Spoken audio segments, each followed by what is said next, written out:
বরবাদের সাফল্যের পর আবারও নতুন সিনেমা নিয়ে ফিরছেন শাকিব খান ও নির্মাতা মেহেদী হাসান হৃদয়। নতুন ছবির নাম নিঃস্ব। সিনেমার গল্পের পাশাপাশি নায়িকা নিয়েও ছিল নানা জল্পনা। সেই জল্পনার অবসান ঘটিয়ে সংশ্লিষ্ট একাধিক সূত্র জানিয়েছে, নিঃস্বতে শাকিব খানের নায়িকা হচ্ছেন ইধিকা পাল। আনুষ্ঠানিক ঘোষণার অপেক্ষা এখন শুধু সময়ের। বিস্তারিত ফরিদুল ইসলাম অপুর প্রতিবেদনে। বরবাদ এর সাফল্যের পর শাকিব খান ও মেহেদী হাসান হৃদয়ের নতুন সিনেমা নিয়ে দর্শকদের আগ্রহ ছিল তুঙ্গে। সেই আগ্রহে এবার যোগ হচ্ছে নতুন চমক। নিঃস্ব সিনেমায় আবারও জুটি বাঁধছেন শাকিব ও ইধিকা।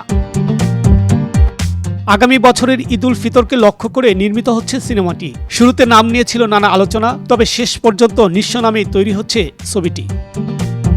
শাকিবের নায়িকা হিসেবে আলোচনায় ছিলেন সাবিলা নূর, কিন্তু সংশ্লিষ্ট সূত্রের দাবি শেষ পর্যন্ত ইধিকা পালকেই চূড়ান্ত করা হয়েছে। প্রিয়তমা ও বরবাদ এরপর নিঃস্ব হবে শাকিব ইধিকা জুটির তৃতীয় সিনেমা। তাই নতুন এই জুটিকে ঘিরে দর্শকদের আগ্রহ এখন বেশ তুঙ্গে।